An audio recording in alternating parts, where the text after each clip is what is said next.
I'm a high I. Yes. I am about as demonstrative as they come. But back in the day, early on, I didn't recognize that. And one of the aha moments for me came, I was in a medical practice, and I was sitting with the doctor in an exam room, and I was telling him a story of some sort. I don't even remember at this point.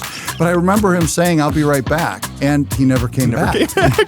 We found that if we were responsive within 15 minutes, 3 out of 4 of them did not call our competitor. Hi, I'm Jim Diebold. Welcome to the Adaptive Seller Podcast. Here we're going to explore how to have better sales conversations. We're going to do that by leveraging DISC behavior and communication styles. Before we start, click the link in the description to download the free guide. This guide is going to help you better understand how to communicate with your prospects and clients. For those of you who are listening in the car, let me run through the 4 styles. D is dominance. They're direct, they stick to business, they are your stereotypical type A personality. I is influence. They're social, talk with their hands, the big smiles, everyone is their friend. S is steadiness. They're loyal, they're empathetic, they're peacekeepers, tend to be risk adverse. C is compliance. They're the rule followers, they're process oriented, they like lots of data. With those things in mind, let's get to the episode. Hello, everyone. Welcome back to the Adaptive Seller, where our goal is to help you understand how to be a better salesperson or sales leader by leveraging what we learn from the qualities of a DISC assessment or DISC behavior styles. And as a reminder, before we get started, hit the link below so that you can download the free guide. It'll help this conversation make a little bit more sense. Today, you guys are in for a treat. I have my good friend Dave Moravec here. We've known each other for about 6 years now. And he's got a storied career, which I'm really excited about him being able to share today. But I asked Dave here today, it's important because we're talking about in the moment opportunities to work with your sales team, train them up, become a better sales leader at the same time. I wanted you guys to hear what it could be like on the other side of this. And so Dave is very familiar with DISC. Dave operates with a DISC mindset. And so really looking forward to hearing how the conversation goes. We've had so many amazing conversations over the years. Today's going to be another one of those. And I'm going to let Dave jump into just a minute or so about yourself, Dave. And by all means, please share what you've done recently as an author. Well, I wrote a book called Echoes Across the Tracks in 2024, specifically talking about being present, the importance of being present, not having your earbuds in, not being on your phone, in situations that you actually have an opportunity to interact with somebody. And recently I met a potential client on an airplane. He happened to see my book, and I handed him my book, and it started a conversation. That's awesome. Well, we've continued the conversation about their sales organization, the challenges that they've had, the type of team that they have in place. And you can't do that if you're not interacting with somebody. So I appreciate the opportunity. My background, obviously 40 years of sales and leadership experience, various industries from technology to printing and office products. And most recently, obviously, you and I met through the Coleraine Chamber of Commerce. So, yeah. Awesome. Talk more about your books real quick. Well, Echoes Across the Tracks is a simple story, and it's intended to get people reading about business ideas. Main character's heading to the airport, heading back to Chicago, and his flight's canceled. And what do we normally do? We just get on the next flight. Yeah, scream. Yeah, maybe at the customer service counter. But in this case, his cabbie suggests that he take the train instead. He didn't have to be in Chicago for another couple days, and so he says, okay. And it sets up the setting for terrific interactions because people can get on and off the train. There's more time for conversation than there is with just the person to your left or right who, may be terrified about being on an airplane today, or maybe so focused on what they're there to do that they're not going to have a conversation. So it takes place over about a 30-hour period. It's an elderly business consultant, loosely, all right, primarily on my years of experience.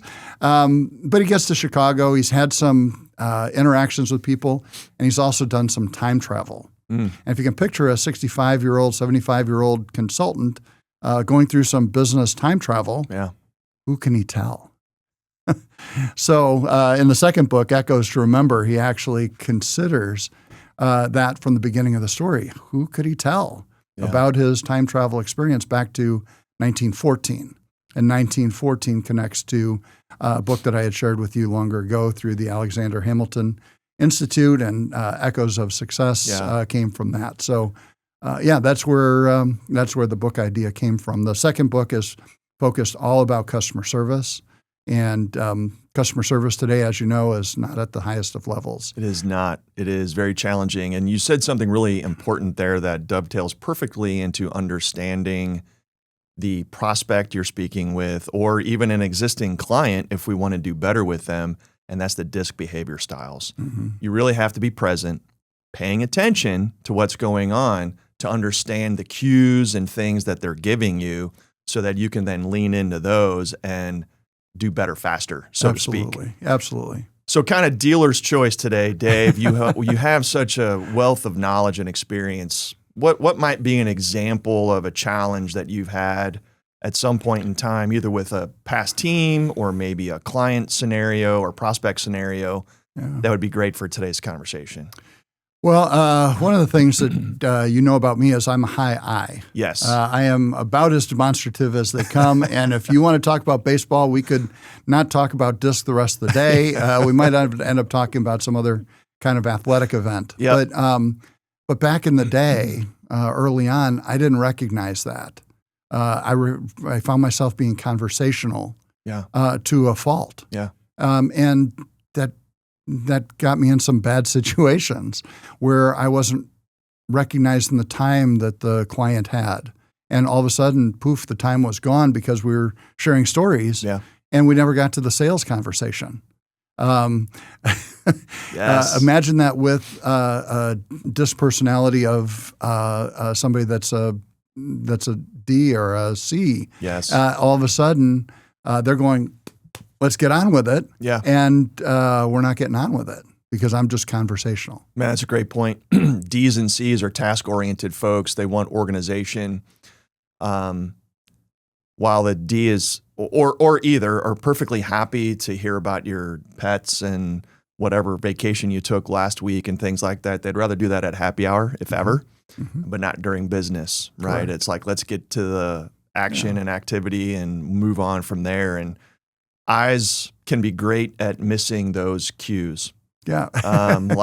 Like this one. This one happens quite a bit when an eye is on a roll. Sure. So the important thing, if you're in a sales role and someone's doing this more than once in the presentation, it's probably time to move on to trying to figure out if we're moving forward or not. And early on in my career, I didn't have those cues. Yeah. I didn't have a sales manager that was teaching those things. You had to learn them by example and by the experience. Yeah. And until you have enough of those experience and have the aha moment, and one of the aha moments for me came, I was in a medical practice, and I was sitting with the doctor in an exam room.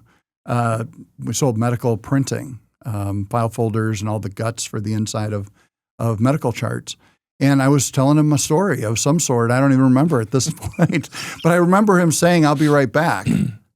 And he never came back. He sent a staff member in that said, if he's interested, he'll let you know. Well, that was I left there going, what the hell did I do? and the reality was I was taking up too much of his time. Yeah. Probably didn't ask any questions. Oh, I'm certain I didn't. Probably just rolled through a bunch of information, storytelling, maybe not, well, when I say storytelling, not related to what you were actually trying to offer and sell, but outside stories. Yeah, and to be honest, back in the day, if you were to get an appointment, cold calling to a medical physician, a physician's group, oftentimes they didn't care. It was their staff that was making those decisions. Yeah. And again, simple question: who takes care of this, or who's most interested or responsible for that? Would have gotten me a whole lot more success. Yeah. Well, and it's funny. So you're talking about medical. Not that this is unique to medical, but it definitely applies to medical because from a physician or whatever type of doctor they are, it's about having patients flow through that space, right? And if they don't have that, then they don't have revenue. So the gatekeeper at the front desk is going to determine if you get a chance to leave a card that the doctor's going to see versus leave a card that's going in the trash can. Right. Or even get 30 seconds or a minute with the doctor to figure out if a longer conversation is going to happen ever. Right. So knowing they're already resistive, first of all, because you're one of who knows how many people walk in that place wanting to meet the doctor. And how do you make a connection quickly? Right. Bust through the barrier and then lean into an opportunity to create a quick connection with the person at the desk, which leads you then to the doctor. Yeah. And, that leads me to something that I didn't think about till you just said that. Today on the phone, we have a similar opportunity. Cold calling, we haven't talked about cold calling in a long time because it's frowned upon. However, when you call your customer or prospect and you've got them on the phone, nonverbal cues that are available to you, even over the telephone, like putting you on hold for just a minute, twice, is a sign that they're busy and that they're doing something else. So being respectful of that time, you can simply say, is there a better time to call you? And when they say 1 o'clock would be better after lunch because I don't have anything going until 1:30, then follow through. Do what you said you're going to do. But those cues when you're on a cold call back in, we're talking about the middle of the 20th century when I started in sales. Way back in the 1900s. Yeah, way back in the 1984 would have been my first year in sales. We didn't have the technology. We didn't have the tools that are available today. You had to figure it out. Yeah, so as a kind of a side comment that's going through my mind right now with what you're sharing, we have salespeople doing a lot of marketing responsibilities. Cold calling is actually a marketing function, right? Anything that gets leads is marketing.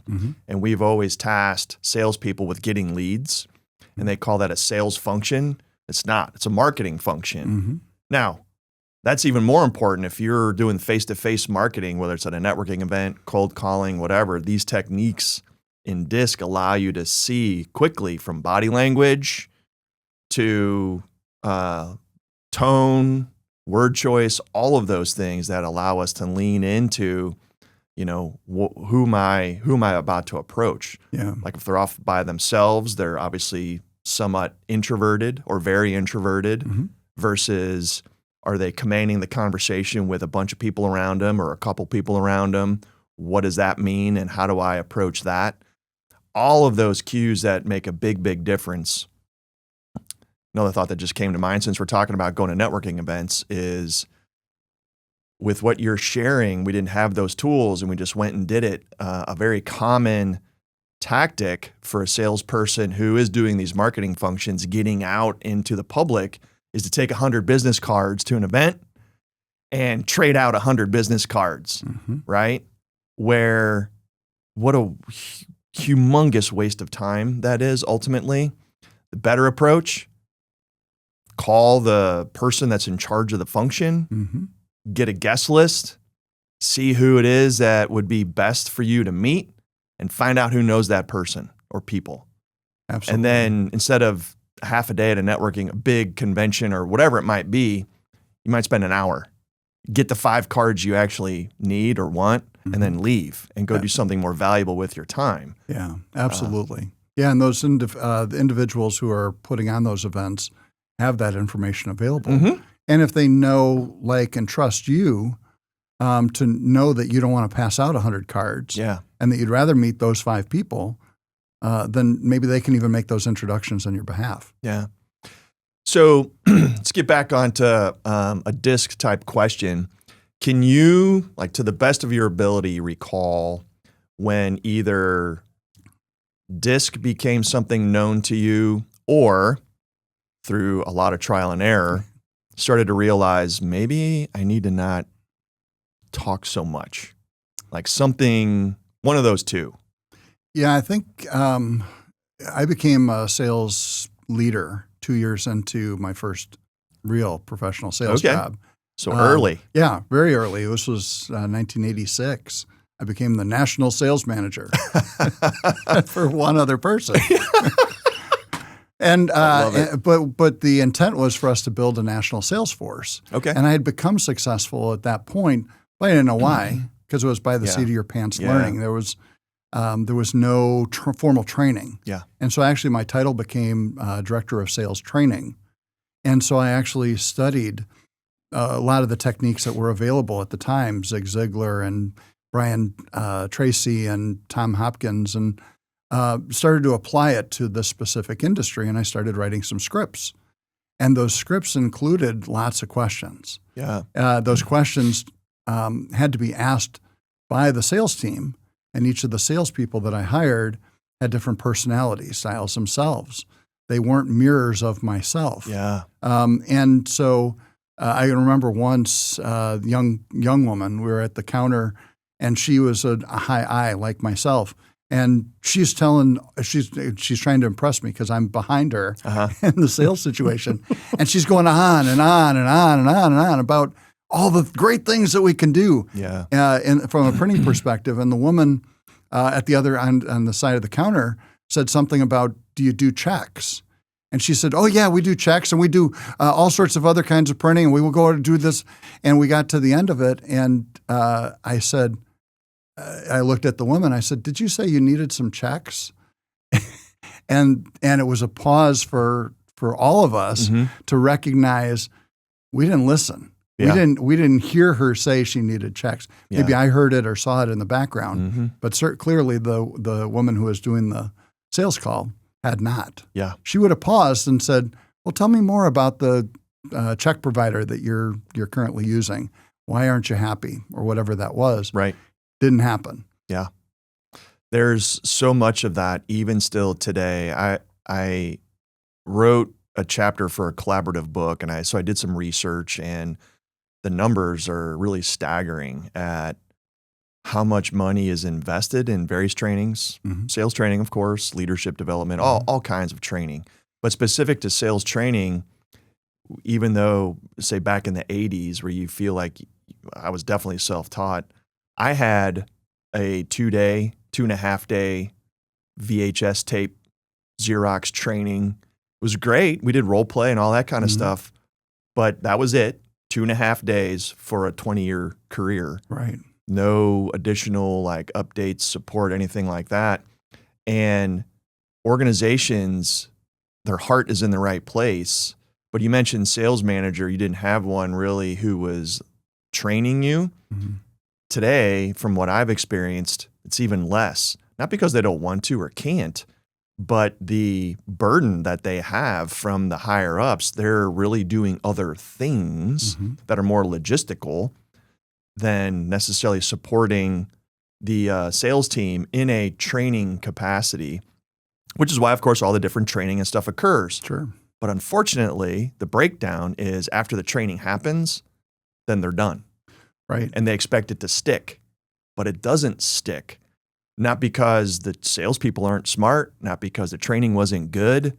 It's if we don't create a new habit, then we just revert back to whatever we were doing before because we're comfortable with it. It's worked for us. And so we just keep doing it. And so being able to create, what I've done with the disc close framework, which is the content I was alluding to earlier, it's stuff that you can have in your hands. It's stuff that you can refer to over and over and over. So it becomes part of your thinking now. And I'll pick on your gray hair for a second because mine's not far behind, is learning over time through attrition and wisdom, or having things that, whether it's a training course or a person that is helping with training, whatever it might be, to create new habits, to create new understandings faster, right? Because these things have been around a long time, but we still have people that will tell. They'll tell. And consultative selling is ask. Yep. But eventually you do have to tell. Like, your features and benefits are important eventually. They are. So you do have to tell eventually. But how you tell leans into what this content helps people do, is helping them understand how to really engage that person in a meaningful way. Well, you've hit on a really good topic, because what you're talking about is professional development. And professional development has been underrated by more professionals today than ever, because they just want to do. They want to get out there and do and do and do. If I had it to do over again, those first 2 years, gosh, I would love to have had more coaching.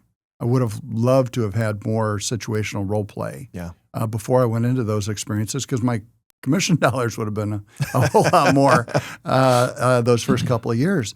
But I'm a plotter. I'm going to get through it. Yeah.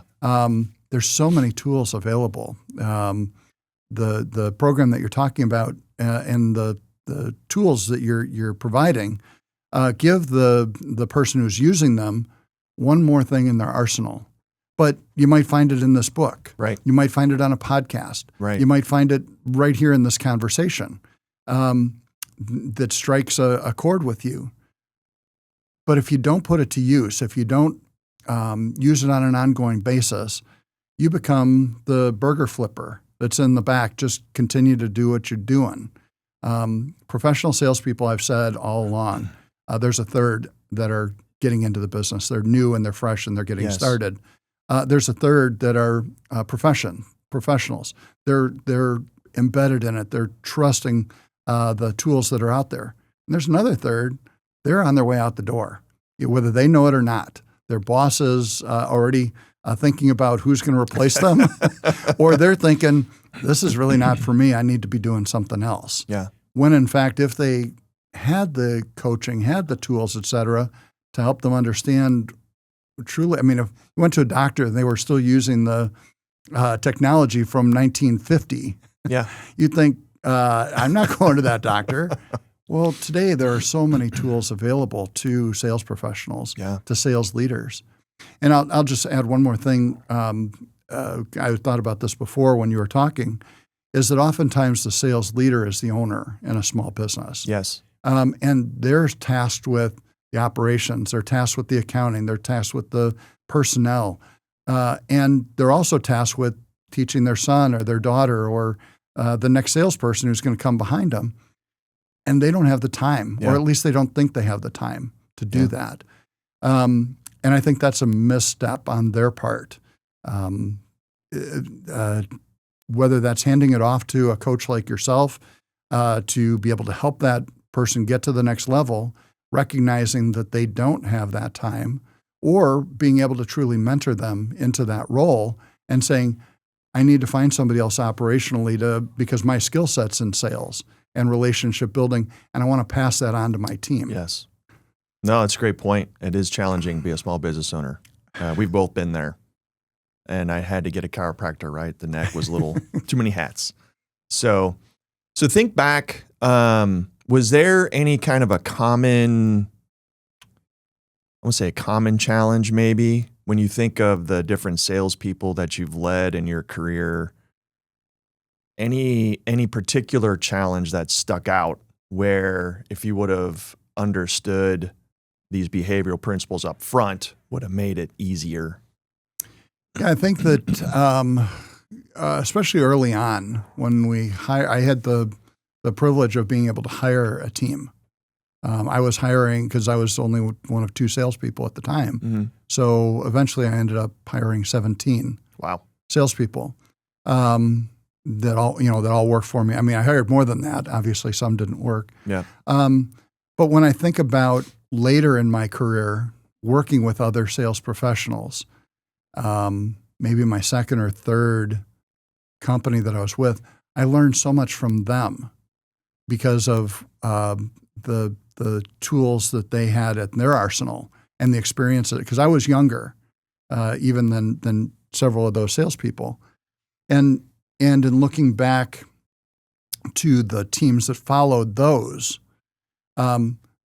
using what I'd learned along the way from those other sales professionals helped me to coach those next groups better, because I went from sales leader back to sales leader. Okay. And in that process, I had a lot of takeaways from that middle section of going back into sales that I took away from the first experience and then from the second.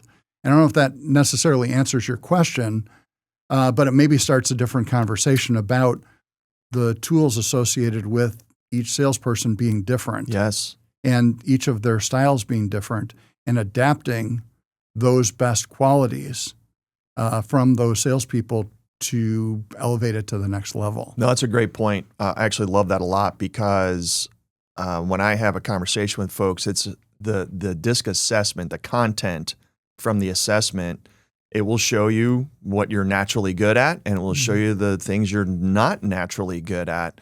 And then so the question becomes, do I need to do some type of training to get better at these things, or put myself in scenarios where I'm less likely to encounter those things, right? What I've learned is that this is just Jim Diebold's observation. It could be not so correct, but I think I'm onto something where if you have the word sales in your title, specifically sales force, not necessarily a sales leader, but someone who's out in the marketplace doing sales or business development, that the organization thinks you have superpowers and don't necessarily need that support, one size fits all, even though intuitively we know everybody's a little bit different. And so it just creates some interesting dynamics on the team. And I think that leads to part of the reason why there's not as much support as there probably could or should be. But with everybody being different, if we go back in time to when assessments started to come around, not that it doesn't happen today, because it does. I've talked to some people that still believe this, but they'll take an assessment like a DISC assessment, and they want that stereotypical type A personality. Yeah. Because they're the ones that are going to drive. They're the ones that are going to close more business. They're the ones that are going to get it done. The high D, high I people, send them in there and things are going to happen. Just curious what your thoughts are on that, steering in that direction intentionally versus what are your thoughts on all four styles of being prominent? Like I might be a prominent C and prominent S or whatever it might be. What are your thoughts on successful people that are not D's or I's? Oh, gosh. From a sales perspective, I have seen so many successful salespeople in each of those DISC. I hate to generalize. That's one of the things that, because there's a sub levels in each of the DISC trends that are supportive. And you can pull strengths from all four. Yes. From a sales perspective. I host what's called the Sales Summit, and we bring sales leaders in, and we talk about a different topic each month. Several years ago, we had professional purchasing agents that came in a panel, and they talked about the different styles of salespeople that came and nuances that they hated, and they hated people that were pushy. Yep. The pushy salesperson. Well. I almost looked at the camera and called him out. Guilty as charged. But responsiveness today, I could talk about responsiveness the rest of the hour if you wanted to, because salespeople that are responsive today have such an edge, regardless of what their DISC category is. Agreed. If, in fact, responsiveness has a value associated with it, because time is money today. Example I used it in my book. If you were going to remodel your house, you're going to remodel your bathroom in your house, and you called 5 contractors today, how many of them would you expect if you left a voicemail message? How many of them would you expect to return a telephone call? If you're lucky, 1. If you're lucky, maybe 1 is the general answer. That's correct. But if that person responds, you don't care whether they're a D, I, S, or C. You're thankful that they've returned your call. Yeah. But what's more important to the conversation, Jim, at least from my perspective, is the last company that I was with. We found that if we were responsive within 15 minutes, of a web inquiry, an email inquiry, or a phone call, because of the level of professionalism that the client received at that time, the responsiveness, if you will. Yes. They were 3 out of 4 of them did not call our competitor. Yes. Because time was of money, time was of value. And if you, in fact, today said to that contractor, you're responsive, you've provided me a fair price, you've told me and said you were going to follow up, and none of the other 4 did, you're all of a sudden 80% of the way there, regardless of what your personality type is or whatever your DISC profile says. And so over the years, again, going back to the purchasing agent and the pushy salesperson, if I respond in the timeline that you say that you want to be responded, if we play acted for a minute and I said, I've been talking to you on the subject for 10 minutes and I've been going on and on and on and on, and you say, you know what, you do the watch deal.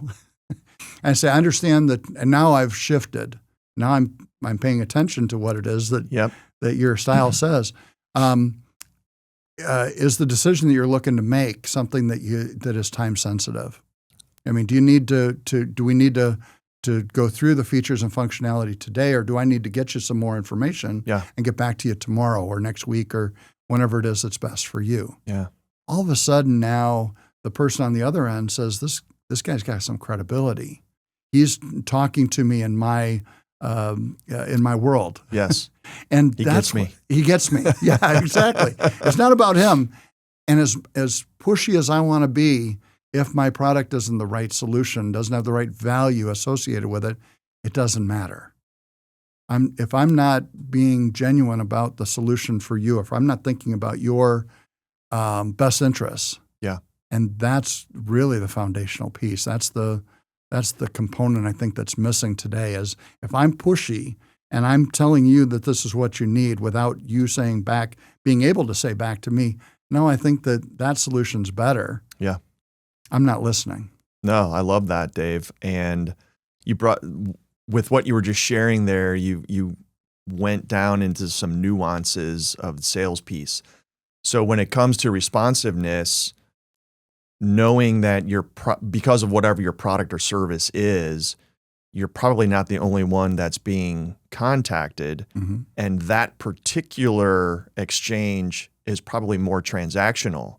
But most likely, again, depends on your business, but most likely we created a relationship somewhere that gives us the opportunity for that transaction. Like I was in the lighting business for a number of years, and it was exactly like you described. People would send in an email request or a quick phone call, usually an email because we weren't the only ones they were sending it to. And whoever responded first got the order. But it wasn't random. They sent it to the 3 people that they trusted, mm-hmm. and whoever responded first got the order. Because at the end of the day, a 2x4 thing that sits in the ceiling is the same, and it doesn't matter who you buy it from, quite mm-hmm. honestly, commodity item. But relationships were built on this side so that you got the opportunity at the transactional orders on this side. And then there were other bigger orders that would be all relational from start to finish, right? Mm-hmm. So both of those are going on in what you were describing. So we still got to create those relationships. Yeah. And you mentioned the pushy salesperson from the feedback from those buyers. And so as a salesperson, if you are that high D or the high I, and you are communicating to another high D or another high I, you run the risk of Ds subconsciously create competition out of everything. Mm-hmm. And so if you go back and forth one D to the next, you wind up butting heads. Or, and maybe you can relate to this one, if 2 I's are talking, like the joke I always make, if you're talking to a high I, or I should say listening to a high I, if they pause, don't start talking yet, they might just be taking a breath. So, but it's fun stuff like that where, because that's how a high I expresses themselves. And if you're dominating the conversation, they're going to get frustrated because they're not getting a chance to be themselves. And if we don't recognize those things, we may not get an opportunity. We may have lost the deal. Yeah. Or at least that opportunity. I could share a really perfect example because I've recognized for a long time that I'm that high I, but that I have to push down the high I when I come to that conversation. Yeah. One opportunity came to us. I was in the printing and office product space. A guy named Gary. We've become really good friends. Gary comes in to our company, having done business with the company before while he was with a different company. Now he's switched companies, and now he wants the same thing that he had from the previous company. Only I wasn't there before. Now I'm there. I'm the intermediary. I'm the salesperson involved. And Gary says, I want this and I want that, and I want it to be better than I had it before with the other company. I want it to be even better. And he's going on and on and on and on. He recognized himself being a high I, and he paused. And he said, tell me more about you. And we all of a sudden were back and forth, eye to eye conversation, and then both interspersing in that conversation the features, the functionality, the value associated with doing business with our company. And all of a sudden, both of us had this light bulb moment that said, we need to go to lunch. and it was at that moment that both of us, became fast friends. That's awesome. And those trusted relationships went to the next level because he understood that I was listening to him and wanting for him all those features and all those things that he wanted that he didn't have before. Yeah. But he also understood that sharing his story and his background and his experience was of utmost importance for me to understand that. Yeah. And if I didn't listen, if I had just jumped in, probably would have overstepped bounds. Another interesting scenario you brought up in that is a person has experiential knowledge of the organization, has expectations, starts sharing those expectations, and then in his head was the needle on the record moment going, this is a new guy. He doesn't know me. I don't know him. Maybe I should ask a question. And he did. It's exactly what happened. And to this day, I can call Gary and we can talk for an hour and a half and then get to the 10 minutes of conversation that we really needed to have. Thank you for saying that for the two high eyes, hour and a half later. Appreciate that. But we both recognize that needs to happen. Yes. The relationship building that takes place eventually, once trust is developed with any person today in a sales role, it's not. It can be the commodity that you're talking about. Retail today falls into that category.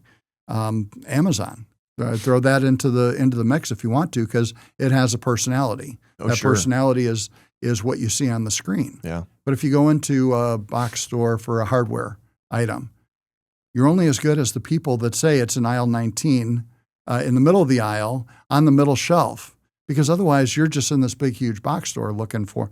But what takes it to the next level is, come with me, I'll show you aisle 19 in this section, because you might not find it. And if you don't find it, you're going to go to the next box store. Yes. And so that that personality, that corporate culture that's set, whether it's retail or small business sales or corporate business sales, starts at the top.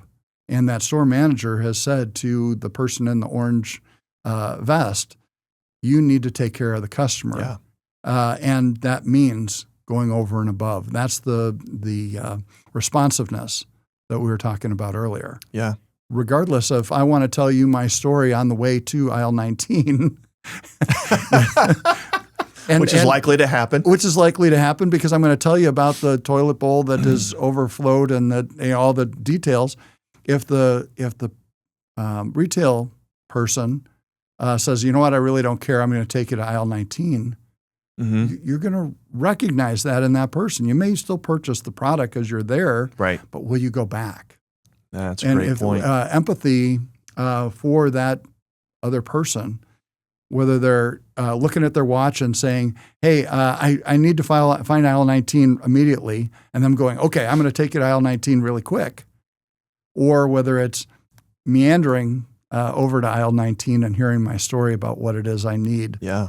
Specifically, that's the responsiveness. So what's funny about that, agree 100% with all of that from a customer service perspective, but I couldn't help but think of the 4 different styles and the person being guided to aisle 19, where a D's possibly going to tell a story, because silence is a killer. Okay. Most people cannot sit in silence or walk in silence. So the D might tell a story to make it sound like they know what they're doing to protect their ego. Like, I just need this little bitty thing. It wasn't working out, but I mean, I do this all the time and I, blah, blah, whatever, right? The I's just telling a relational story or whatever. You know, the S may share a story. It's going to be a little relational, but more like a softer version of the D story, because they don't want to rock the boat or appear like they don't know what they're doing. The C is the only one in the equation that may actually say nothing on the way over to the bin where the stuff is, right? Because they're probably going through doing all the calculations and doing the data analysis and the process thought and all the things that they have to do to make this project happen. So it's a good chance they're not going to say anything. And they've probably selected it beforehand anyway. Yes. They've checked their competitors out. They've identified that this is the best place to get it. And they don't need the fluff associated. Yeah. No, love that. So, man, so much gold that you've shared already. But as a high I, especially in the earlier days, we're going to tap into that. But even still now, maybe, who would you say have been or even still are the most challenging style or styles to relate to? Yeah. In general, those people who are D's for me. And I'm not sure why. I think that the personality, if in fact it's identified, you know, again, I'm not one for generalizations. Yeah. And I'm not one to, I guess, pull out the identity that this person is that style. But I think that if I did, that I would say that's probably the number one. Okay. You did say you're not sure why, but if you were to like noodle on it for a couple seconds, what emotions start to boil up, or uncomfortable scenarios you can think of? Maybe we can pinpoint it. Yeah. Again, I think that the directness, I throw out a couple scenarios and that might be fitting, and I can play through those scenarios in my head. Yeah. Throw a role play at me. Okay. You're the high D, and because it probably just comes natural to me and what I need to do, but probably puts me in an uncomfortable position, and I'm okay with that. Okay. Dave, I got a lot going on. Look, man, I got like maybe 5 minutes here at most, and just how much does this thing cost, and you know how's it going to make my life better? Yeah, and that's a perfect example because I can't answer those things in 5 minutes, and I'm so authentic in my approach that says it can't be answered in 5 minutes. Yeah. However, in 5 minutes' time, can I build trust with you enough that says we might need some more time to filter that out? Yeah. Or what would you see? And that's again perfect way to go through the scenario. Is what is it that you see as the most important aspect of the solution that I have for you? Yeah. Is it price? Is it service? Is it quality? Because you can only get two of the three. That's right. I mean, and I probably would rely on that in that moment of 5 minutes. Again, thinking back to that doctor who had 5 minutes. Yeah. I probably today, if I were in that same business, because I was only in that business for 20 years, Only? Yeah. Yeah. Figured it out at year 18? I figured it out. Well, yeah, at week 18 anyway. But I would have addressed that situation a whole lot differently and more naturally. But I think that's my hardest point, is that stories and relationships take place, for me, in a longer period of time. I need to know more about your needs. Yeah. Tell me more about that. And again, here's a great example for those of you who are here. If you know somebody that's a high D and has a time constraint, set the meeting for 5 minutes or set the meeting for 15. Yes. If you do that and your meeting all of a sudden lasts 20 minutes, a half hour, they're not looking at their watch, that's a buying decision. Yes. That's a go, no-go decision that they've made to value your time and energy and effort. And I guess that's one thing that I do think about from a practical standpoint, is that if you only have that amount of time, how best are you going to use it to lengthen the time if in fact it's required? Now, there are lots of sales techniques to cold call, closing techniques. Go to the Zig Ziglar tapes from old and find those closing techniques. But in the end, if I'm selling you on something that you don't want or you don't need, that relationship, that trust is not going to be there. Yeah. So I love all of that. And I will say that there's not the right way to do it, but there's definitely a wrong way to do it. For sure. The wrong way is to fall into the trap of, now I'm going to start telling. And if I'm a high I may feel like I have to talk very fast, which I'm already good at anyway, because I only have 5 minutes. And the phrase in sales is telling ain't selling. That's correct. And you fall into that trap of telling in that moment because of the prompt that was just given. Yeah. Now, consultative selling is asking questions. Doesn't matter what your style is, doesn't matter what their style is, because I need to know some of the things you were just sharing. Is the price the most important piece of this decision? Because it was just brought up, and I'm going to talk through it if I'm a high I, or actually any of the styles can fall into that trap of telling under that objection or that constraint, perceived constraint, right? Instead of asking into it, I should say, not talking into it, but asking into it to get them talking back. And at some point we do have to tell, obviously, but we need to find out what their actual needs are first. And having a question or two, or maybe 5, at your disposal in those moments to slow them down for a second. And like you said, actually demonstrate that you're more interested in what their actual needs are instead of trying to sell them something they don't need, which is just going to fry that person's brain even more. And that's how you turn a 5 or 10 or 15 minute conversation into a 15, 20, 30 minute conversation, because they are finding value in the exchange. And it's, first of all, asking good questions, but then second of all, leaning into or sharing information in a way that, like I said, we were joking earlier, he gets me or she gets me, right? Because you're doing it well. And you said telling is not selling. And I think that salespeople in general, those that aren't professional salespeople, often lean on price. Yes. And the question you asked in that scenario was, what's your bottom line price? What's this thing going to cost me? Yeah. And if I'm going to say, well, it's $4,999, and your answer is simply no, thank you. Yeah. Conversation's done. Yeah.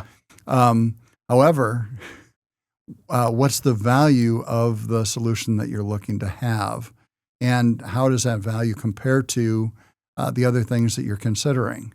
And all of a sudden, authenticity and a real conversation takes place that person on the other side that's a high D recognizes. Yeah. It's not necessarily about the story. We could talk certainly about the feel, felt, found. Yes.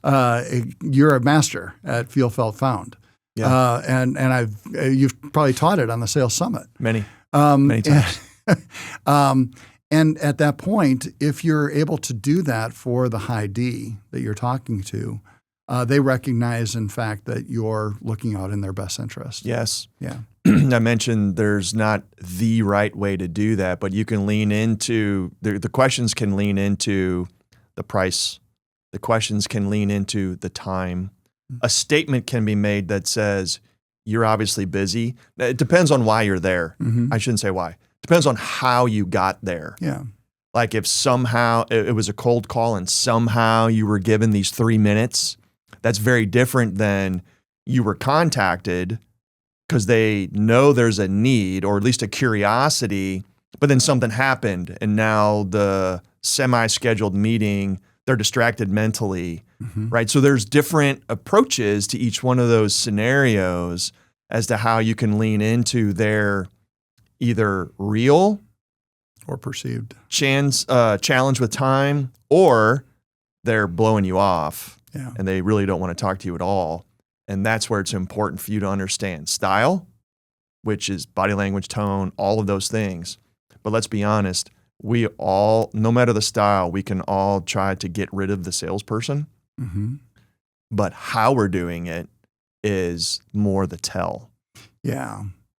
You're spot on. I was thinking about in one of the positions at one of the companies, I was involved in educational technology. And you need to have 3 prices. You need to have 3 bids. You may have been in that situation in some of the contract lighting work that you did. And you could see when you were being pitted against somebody who was either the incumbent or the preferred vendor. And when you saw that deer in the headlights, there's a great book called RFPs Suck with an exclamation point. Because they suck your energy, they suck your time, they suck your resources. And it's a really good book from a processes standpoint. But most important thing that I got from it was, do you have a relationship? Or are you just column fodder? Are you just filling out their requirement for their boss? And those cues that you were talking about, if you're observant to the posture and the leaning into those questions, if they're curious about whether or not you're a better fit than somebody else, you have to observe that. Yeah. Regardless of what your DISC characteristics are. Yeah. You have to be observant of that. And ultimately, it will determine whether or not you feel like you've got a chance to win. Far different than that scenario where you're being responsive to that first inquiry. This is a significant amount of time and energy and effort responding to those for potentially a big win with a very little margin. Yeah. Oh, man. I mean, that could get us a different conversation. It was funny you bring up RFPs. There was a group that I work with off and on, and it was the first time for me personally that I ran into a scenario where they are one of many. Now, they are a preferred supplier, preferred vendor, but they're one of many that are used because the organization is huge. And so they have tens of preferred vendors. And it is more of a RFP, like we have some needs, may the best man win. And multiple times I'm asking questions and I'm trying to understand this sales process, which is impersonal. And there are still relationships. That's why I get the opportunity to bid in the first place. Plus, we've done a great job fulfilling these opportunities in the past, which is why I'm one of the preferred vendors, but one of. So, like I said, may the best man win today. And it may not be me. I might not win till next week for whatever the reasons. And I'd like to say it was all objective, but maybe, I don't know, is more computer and, certain quotes made it to a certain level and et cetera. But anyway, I'll bet it took a year of different questions and finally learning that, well, there's kind of a back door. Like, oh, what does that look like? And then we start leaning into some different questions. So there's a little more flexibility, still a pretty rigid process because of the size of the organization and their needs and all this kind of stuff to try to keep it objective. But there was a back door. You became elite. Yeah. Jim, you were elite. Yeah, right, exactly. And so that changed the conversation a little bit, where now, okay, well, how are we leaning into that relationship to get more than our fair share of opportunities? Because by law of averages, if I get more opportunities, I win more, right? So then we turned it into that kind of conversation. But it was interesting learning that and then tapping into the person's need to follow their rules along with the person's need to get their jobs done well and finding the people that they actually prefer because they do it better than some of the other folks. So it's like, okay, well, like, let's align better. Sure. So that we make that happen. So anyway, it all goes down to understanding the person, their needs, leaning into what energizes them and what makes them tick. And all of it gets back to what are the behavioral characteristics and tendencies that I'm witnessing and experiencing so that I can do that better. And then it gets down to what you shared earlier, the customer service. If you have somebody that's a high D, who is that go-getter, very task-oriented individual, and you want to come by every week with donuts and talk, like, that's probably not going to go over very well. Or the high C, who also is task-oriented, and they want to stay engaged in their task, also not going to go very well. High I, sure, they'll talk all day, and then, maybe someday they stop talking because they're like, man, every time that guy comes, I don't get any work done because I talk for 2 hours. Because that's a natural thing for them to go ahead and engage. Or you might stay forever because they love talking to you for 2 hours. But the commonality, there is one commonality. What's that? And that's the donuts. If you bring the donuts and you just drop them off, that's great. Yeah. If you drop them off with a story, that's terrific. If you drop them off with a solution, that's even better. Yeah. But donuts, you got to have donuts. Got to have donuts. Something that I was thinking about is that today, as I'm older, and in my last role, I was solicited by salespeople. And there were times where it was apparent that they didn't have sales experience. And it was apparent that they were very cognizant of my personality. And they played into it. Nice. Today, I think that all of us are being sold something. Oh, sure. We're all buying something. Yes. And so we can actually use those to our benefit to see how those situations are playing and use them in an off-business scenario to help us with this activity. You might turn yourself into a D just for fun when you see that I coming. And you don't have time.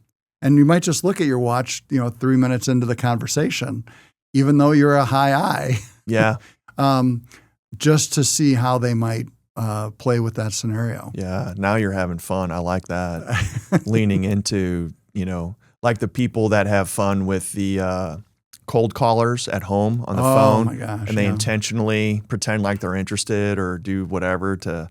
That's Spanish. Speak Spanish. Sí, señor. It's I. That would be so fun. No.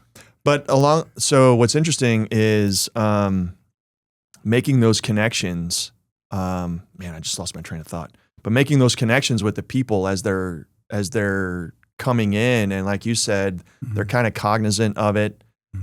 What happens if you kind of throw them a curveball intentionally, just to see where they're at with things? And at your stage where you've had this storied career and you have all this wisdom that you've gained, it's easy for you to lean into that role pretty quickly. As opposed to, say, 20 years ago where you still weren't even thinking that way necessarily, right? There's something to be said for wisdom gained over time. Well, I think sales hasn't changed. It has not. We could talk about echoes of success. 1914. Nuggets, 1914. Things aren't that much different. No. It's still reaching your hand out, looking somebody in the eye, having a conversation, and servicing their needs. Yeah. If in fact you see that in somebody's eyes, that they really care, that they're authentic, that they're creating value associated with the solution that they're bringing, it may not be right timing. Yeah. It may not be the right price, but you know enough that now you might be able to refer somebody else. Yeah. The solution for you might not be the right solution, but you might know somebody that it is the right solution for. Absolutely. And missing out on that relationship building, I think, is something that young sales professionals, they're just on to the next thing. They are. Sorry that that exchange of business cards that you were talking about at a networking event.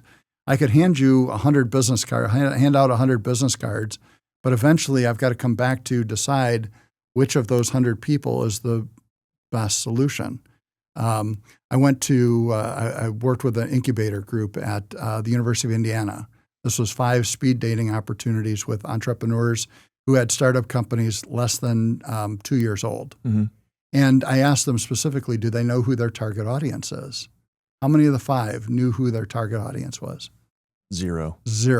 Not one of them knew or understood yet, 6 months, a year, 2 years into their venture, who their best customers are.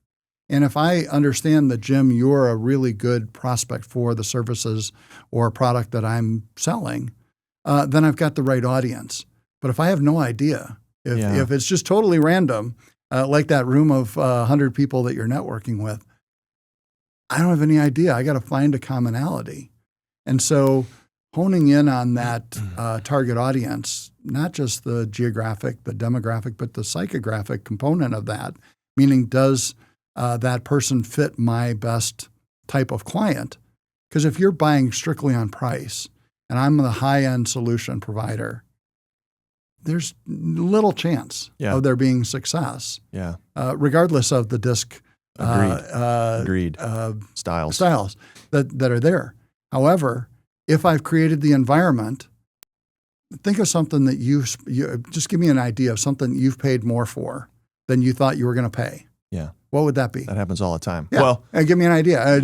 For me, I think of bottled water. Bottled water, we get it out of the tap. We get it out of the, I can get tap water. I can get Perrier. We're paying for the convenience of that solution.